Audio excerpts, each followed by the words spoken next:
commune d'Abidjan, la ville de San Pedro est malade de sa voirie. San Pedro n'a plus bonne mine. Il faut plusieurs centaines de millions sans doute pour lui refaire une nouvelle santé. Mais là encore, l'on se demande à quel médecin doit-on recourir? Au conseil général, à la mairie ou à l'État de Côte d'Ivoire. À San Pedro, il est difficile de parcourir 100 mètres sans tomber dans un trou. Ça fait 5 ans, c'est pas bien. Il n'y a même pas de canalisation, il n'y a pratiquement rien. Moi, mes reins sont bousillés. Le bitume de la voie principale allant au CHR de San Pedro a volé en éclats. Les doubles voies ont été réduites en une seule et parfois les secousses aggravent l'état de santé des malades qui se rendent à l'hôpital. Imaginez le sort réservé aux femmes enceintes en travail.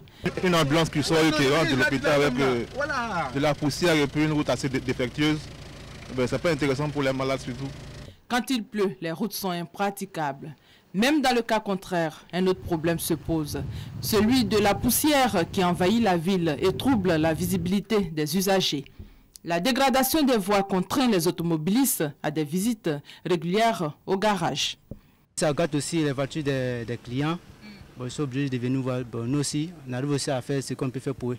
Bon, tout le temps revenir au garage, même les répétitions de travaux, bon, on voit que vraiment ça nous fatigue.